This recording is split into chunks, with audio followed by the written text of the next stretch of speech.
Hello दोस्तों, आपका इस वीडियो में स्वागत है। तो आज के इस वीडियो में हम डिस्कशन करेंगे मीटर ब्रिज के बारे में सारी कुछ डिटेल्स।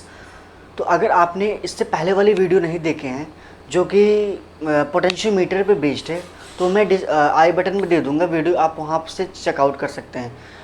अगर आपको वीडियो पसंद आएगी तो वीडियो को लाइक और हमारे इस चैनल को सब्सक्राइब करके बेल आइकन को भी प्रेस कर दीजिएगा, ताकि जब मैं कोई भी नई वीडियो अपलोड करूँगा तो आपको तुरंत नोटिफिकेशन मिल जाएगा।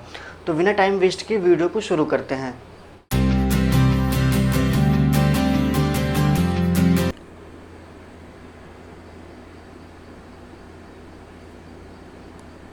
Metre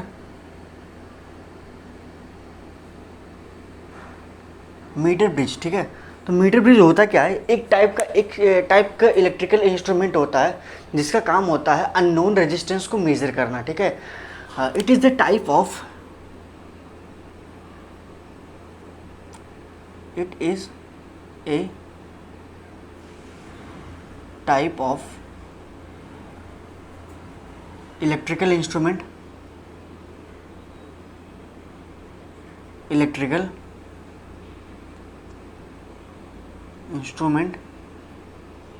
which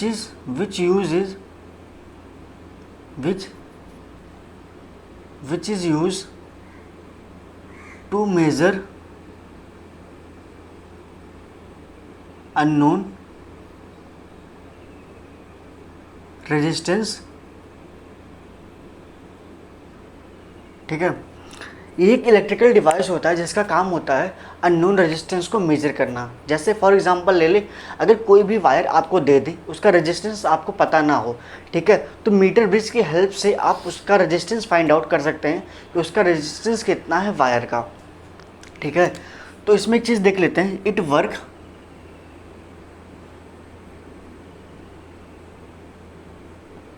work on Wheatstone bridge.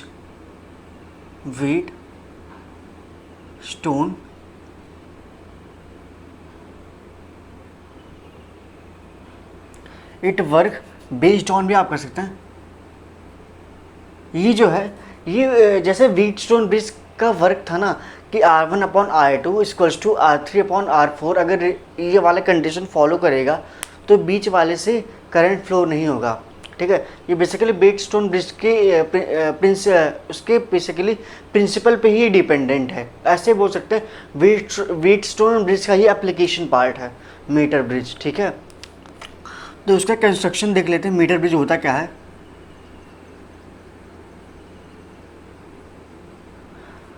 तो इसमें देखते हैं कि जो मीटर ब्रिज होता है इसमें हमेशा एक मीटर वायर का ही यूज़ होता है, ठीक है। मीटर ब्रिज में हमेशा 1 मीटर वायर का यूज़ होता है।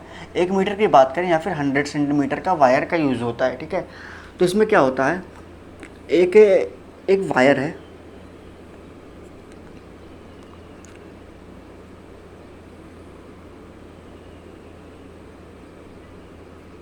है, इसका एंड ए मान ले, इसका एंड बी मान ले। ये कितना 100 सेंटीमीटर है,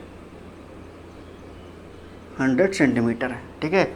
यहाँ पर क्या लगाएंगे हम, एक कॉपर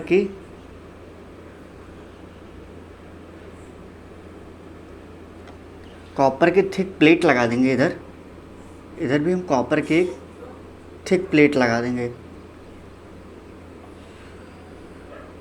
ठीक है। तो बीच में भी वही है। अब यहाँ पर करेंगे जिस वायर का हमें रेजिस्टेंस फाइंड आउट करना है, वो वायर जो है वो यहाँ पर है, इसका रेजिस्टेंस R है, हमें पता नहीं, ये हमें फाइंड आउट करना है। और यहाँ बीच में क्या लगाएंगे, एक रेजिस्टेंस बॉक्स, ठीक है। रेजिस्टेंस बॉक्स किस लिए लगाते हैं, उसके रेजिस्टेंस को हम अपने हिसाब से घटा बढ़ा सकते हैं, सेट कर सकते हैं, ठीक है। यहाँ पर एक रेजिस्टेंस बॉक्स लगाएं जिसका रेजिस्टेंस S मान लेते हैं, सपोज करते हैं। और बीच में हम क्या करते हैं, एक गैल्वेनोमीटर सेट करते हैं, ठीक है। उसके बाद इस वायर पे यहाँ टच करेंगे तो यूं डिफ्लेक्शन देगा, यहाँ टच कराएंगे तो यूं डिफ्लेक्शन देगा। यानी बीच में कोई ऐसा एक पॉइंट होगा जहाँ पर गैल्वेनोमीटर जो होगा वो डिफ्लेक्शन देगा ही नहीं, यानी नल पॉइंट इसे मिल जाएगा, ठीक है। तो ये क्या करेंगे, जॉकी जो है ला के यहाँ पर सेट कर देंगे। ये जॉकी है, ठीक है। जॉकी क्या होता है, किसी भी अगर मेटेलिक वायर को अगर एक पार साइड से एकदम पतला सा बारीक से छिल देंगे तो उसे हम क्या बोलते हैं, जॉकी, ठीक है। अब यहाँ पर हमारा क्या गैल्वेनोमीटर कोई डिफ्लेक्शन नहीं दे रहा है। एक चीज़ यहाँ पर और देखते हैं, जो वायर होता है, ठीक है, ये जो वायर होता है ये 100 सेंटीमीटर का वायर होता है, ठीक, और इसका जो क्रॉस सेक्शन एरिया होता है ये यूनिफॉर्म होता है, ठीक है। तो इसका जो uniform cross section area, uniform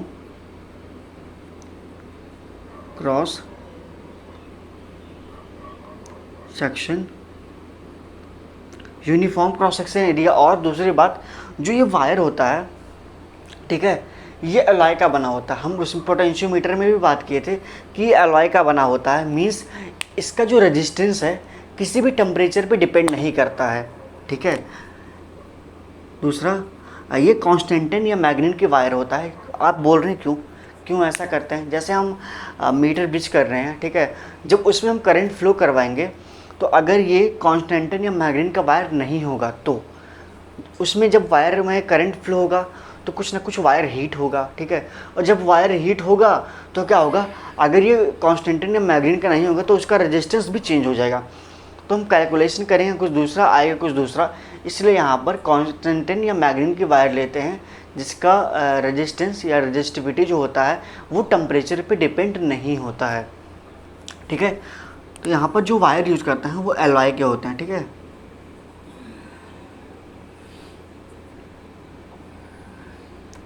इसका क्या होता है, रेजिस्टेंस टेम्परेचर इंडिपेंडेंट,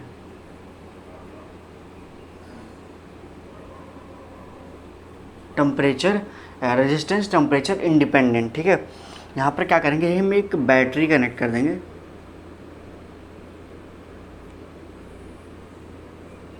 ठीक है। आपको यहाँ पर एक चीज़ समझ में आएगा, अगर हम पूरा लेंथ 100 सेंटीमीटर मान लें और हमारा जो जॉकी है, हमारा जो गैल्वेनोमीटर है, मान लेते हैं एल लेंथ पे क्या है, डिफ्लेक्शन नहीं दे रहा है, यानी एल लेंथ पे जो गैल्वेनोमीटर की जो नीडल्स है वो एकदम स्ट्रेट है, ठीक है। वहाँ यानी अगर ये नल पॉइंट होगा तो इस गैल्वेनोमीटर से जो करंट होगा वो क्या होगा, ज़ीरो हो जाएगा। और अगर ये इतना पार्ट एल लेंथ हो जाएगा तो इतना पार्ट कितना हो जाएगा, 100 माइनस एल, क्योंकि पूरा लेंथ कितना है, 100 है, तो ये वाला पार्ट कितना हो जाएगा, 100 माइनस एल। अब यहाँ पर ध्यान देने की बात यह है, आपको दिख रहा होगा उसमें व्हीटस्टोन ब्रिज ऐसा ही तो होता है,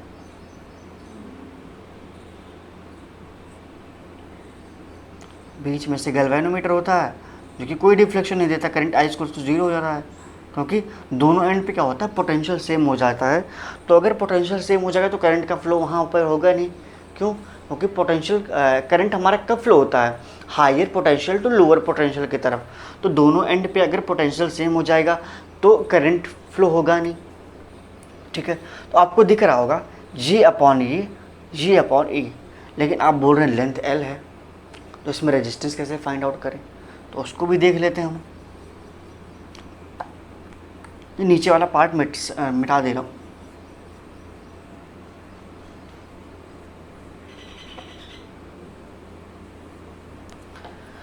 ठीक है। तो मान लेते हैं इफ़ मान ले जो एल लेंथ में, इफ़ मान ले आर ओम पर सेंटीमीटर, ठीक है, आर ओम पर सेंटीमीटर, इसका मतलब क्या है, 1 सेंटीमीटर लेंथ में, ठीक है, ध्यान से समझिएगा, मान लीजिए 1 सेंटीमीटर में इसका जो रेजिस्टेंस है आर ओम है, ठीक है। इफ़ आर ओम पर सेंटीमीटर, इसका मतलब है रेजिस्टेंस पर यूनिट लेंथ, ठीक है। आर ओम आर सेंट मतलब 1 सेंटीमीटर में हम मान देते हैं इसका रेजिस्टेंस है जो आर है, ठीक है, आर ओम पर सेंटीमीटर। तो एल लेंथ में कितना हो जाएगा, अगर रेजिस्टेंस निकालें ए, यहाँ पर एक्स मान लेते हैं, यहाँ पर वाई मान लेते हैं, तो रेजिस्टेंस किसके बीच में, ए और वाई के बीच में जो होगा वो अगर 1 सेंटीमीटर में, ठीक है, 1 सेंटीमीटर में रेजिस्टेंस आर आ रहा है तो एल सेंटीमीटर में कितना हो जाएगा, आर टाइम ऑफ एल, ठीक है, तो आर एल हो जाएगा। अब हम रेजिस्टेंस इसके अक्रॉस देखते हैं। 1 सेंटीमीटर में जो रेजिस्टेंस है वो कितना है, आर ओम है। तो L minus 100 minus L centimetre में कितना हो जाएगा, तो R of J equals to R of J कह रहा हूँ, और of Y and B equals to कितना हो जाएगा, R इंटू 100 माइनस L। ये हमारा रेजिस्टेंस आ गया। अब फाइनली क्या करेंगे, अब थोड़ा सा सर्किट डायग्राम देख लेते हैं कैसे हुआ। पॉइंट A मान लेते हैं या पॉइंट B मान लेते हैं, यहाँ पर X, यहाँ पर Y। तो हमारा A और X के बीच में कौन सा है, A और X के बीच में ये रजिस्टर जुड़ा हुआ है, यहाँ पर बना लिए। अब X और B के बीच में कौन सा रजिस्टर जुड़ा हुआ है, ये वाला जुड़ा हुआ है। इसका R मान लेते हैं, इसको S मान लेते हैं, ठीक है। और A और Y के बीच में कौन सा रजिस्टर जुड़ा हुआ है, ये वाला जुड़ा हुआ है। और Y और B के बीच में कौन सा रजिस्टर जुड़ा हुआ है, ये वाला जुड़ा हुआ है, ठीक है। बीच में हमारा गैल्वेनोमीटर है जो कि कोई डिफ्लेक्शन नहीं दे रहा है, तो करंट I इक्वल्स टू 0। ये दोनों एंड पे जो क्या है पोटेंशियल जो है वो सेम है। ये R A S, ये हो जाएगा R A Y, ये R Y B, ठीक है। तो करंट 0 है, तो ये दोनों आपस में क्या है, ये अपॉन ये हो जाता है, ये अपॉन ये हो जाता है। तो देख लेते हैं। तो R बाई इसका रेजिस्टेंस कितना दिया हुआ है, R A Y RL के इक्वल है, RL के इक्वल है, ठीक है। और इक्वल्स टू S अपॉन इसका रेजिस्टेंस R 100 माइनस L के इक्वल है। ये R से R क्या हो जाएगा, कैंसिल आउट हो जाएगा। तो R upon L equals to S upon 100 minus L, ठीक है। एक आप ऐसे भी याद कर सकते हैं, ठीक है, या फिर आप ऐसे भी कर सकते हैं कि R equals to SL upon 100 minus L।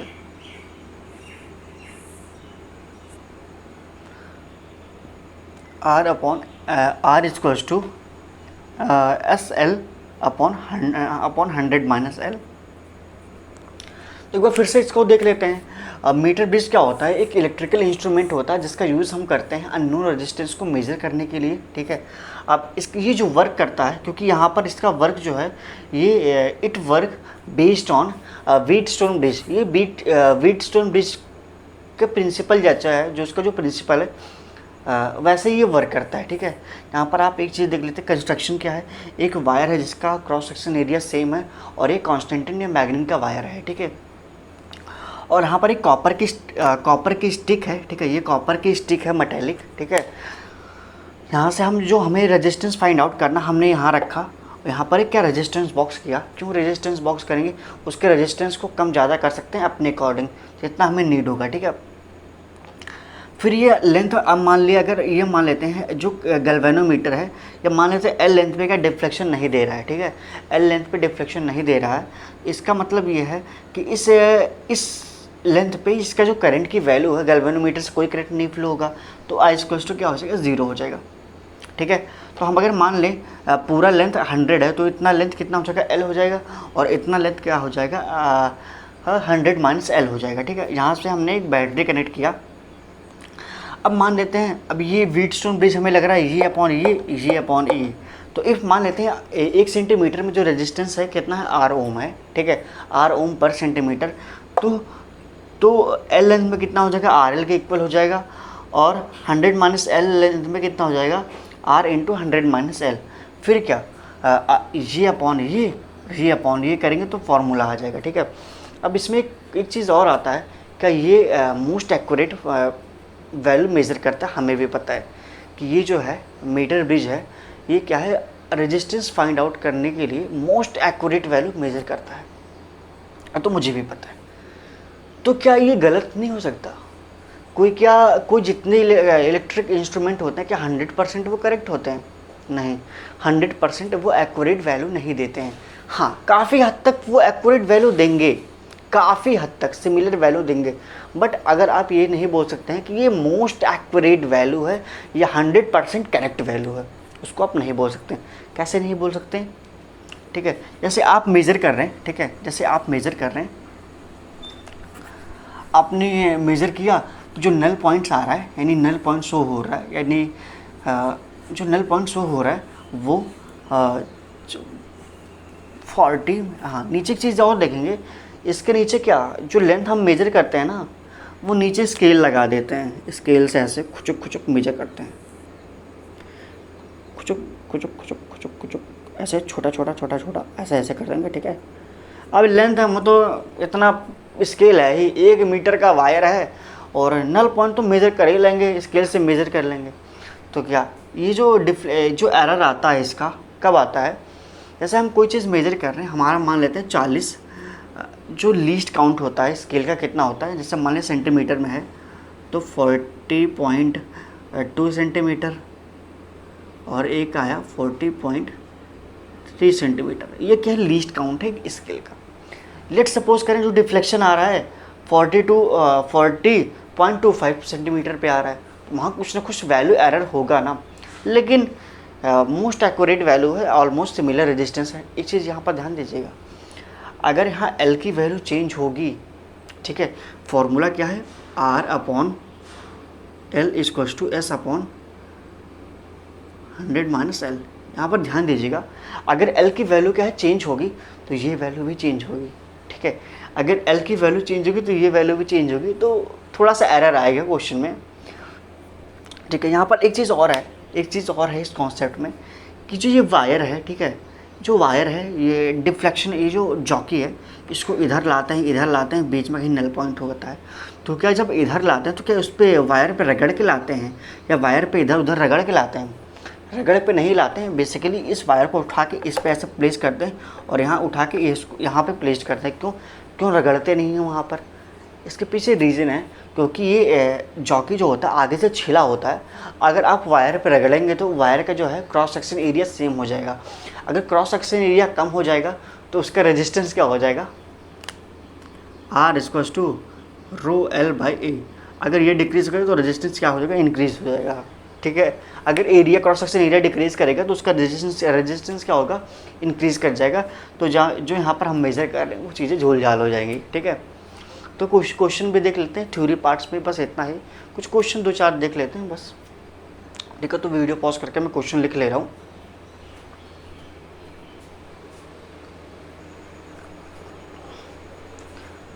तो हमारे पास एक क्वेश्चन है, ठीक है, ये मीटर ब्रिज है, आप ऐसा मत समझिएगा कि वो कॉपर स्ट्रिप नहीं बना है, कॉपर थे जो प्लेट्स है। ठीक है, तो हमारे पास एक रेजिस्टेंस इसका R की वैल्यू फाइंड आउट करना है, और यहाँ पर एक 6 ओम रेजिस्टेंस और 3 ओम रेजिस्टेंस क्या है, आपस में क्या पैरेलल कॉम्बिनेशन में है। ठीक है, तो इनका अगर इक्विवेलेंट निकाल लें, ठीक है, इन दोनों का अगर इक्विवेलेंट निकाल लें तो इक्विवेलेंट कैसे निकलता है? R1 into R2 1 upon R1 plus R2। ठीक है, तो R1 R2 करेंगे तो वैल्यू कितनी हो जाएगी? 6 इंटू 3 अपॉन 6 प्लस 3, 6 3 जा 18 डिवाइडेड बाई 9, यानी 2 ओम आएगा। इसके जगह पे 2 ओम कर सकते हैं। ठीक है, और ये नल पॉइंट आ रहा है, ठीक है, ये जो नल पॉइंट आ रहा है ये 40 सेंटीमीटर पे आ रहा है, तो ये आपको कॉमन सेंस से ही करना पड़ेगा। ठीक है, अगर ये 40 सेंटीमीटर आएगा तो बहुत लोग तो इस पर दिमाग लगेंगे कि 40 सेंटीमीटर ए से 40 सेंटीमीटर लेंगे या 40 सेंटीमीटर बी से लेंगे। इसमें अगर कहीं भी अगर दिया हुआ है ना 40 सेंटीमीटर डिफ्लेक्शन आ रहा है, नल पॉइंट मतलब गैल्वेनोमीटर 40 सेंटीमीटर पे कोई भी डिफ्लेक्शन शो नहीं कर रहा है, इसका मतलब यह है कि जो डिस्टेंस लेंगे 40 सेंटीमीटर वो ए से ही लेंगे। तो अगर इतना 40 हो जाएगा, 40 तो इतना क्या हो जाएगा? 60। तो फॉर्मूला क्या था हमारे पास? R by L equals to S 100 minus L। ठीक है, तो R की वैल्यू कितनी है? R की वैल्यू R है अपॉन लेंथ कितना है? 40 सेंटीमीटर इक्वल्स टू इसका रेजिस्टेंस कितना दिया हुआ है? 2 ओम अपॉन ये क्या है? 100 माइनस L ही तो है, यानी 16। ठीक, 0 से 0 कैंसिल, 2 1 जा 2, 2 3 जा 2 3 जा 6, ठीक है। अब क्रॉस मल्टीप्लिकेशन करेंगे तो ये 3r इक्वल्स टू 4, तो r इक्वल्स टू 4/3 ओम, ठीक है। ये आंसर आपका। और क्वेश्चन देख लेते हैं इस पे।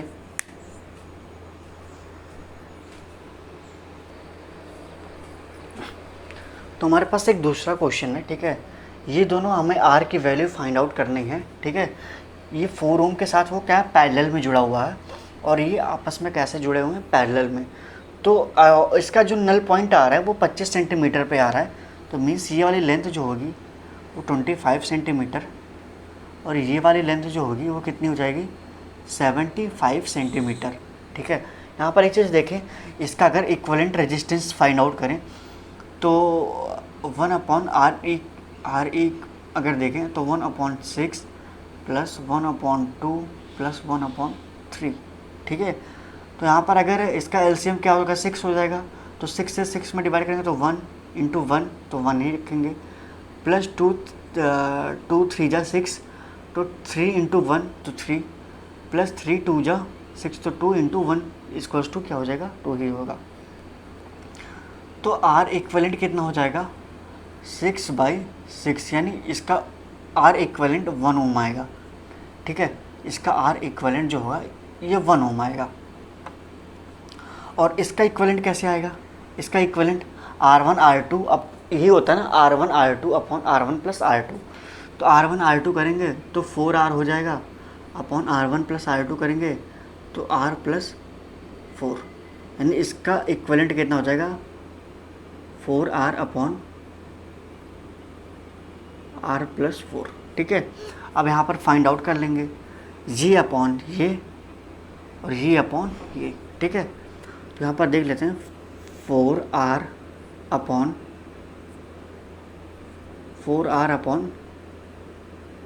R प्लस 4 अपॉन 25, ये हो जाएगा 1/75 सेंटीमीटर, ठीक है।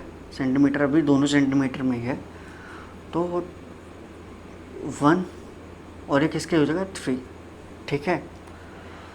तो यहाँ पर जो ये हो जाएगा, हाँ, इसको ऐसे भी कह सकते हैं कि 4R upon R plus 4 equals to 1/3, ठीक है। क्रॉस मल्टीप्लिकेशन करेंगे तो 4 3 जा 12R equals to R plus 4, ये इधर आएगा तो माइनस हो जाएगा, ये इधर आएगा तो क्या हो जाएगा, माइनस हो जाएगा, तो R इक्वल्स टू 4/11, ठीक है।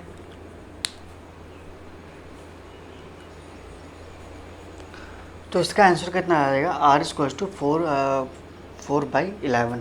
एक बार इसको फिर से चेकआउट कर सकते हैं कि ये अपॉन 25, ये अपॉन 75, तो ये क्या किया, 25 बन जाए 25 3 जा, ठीक है। फिर नीचे आएगा तो 4R equals to R plus 4, या 1/3, ठीक है। यहाँ से क्रॉस मल्टीप्लिकेशन करेंगे तो 4 3 जा 12R equals to R plus 4। अब ये इधर लाएंगे तो 11R हो जाएगा, 11R यहाँ से डिवाइड करेंगे तो 4R।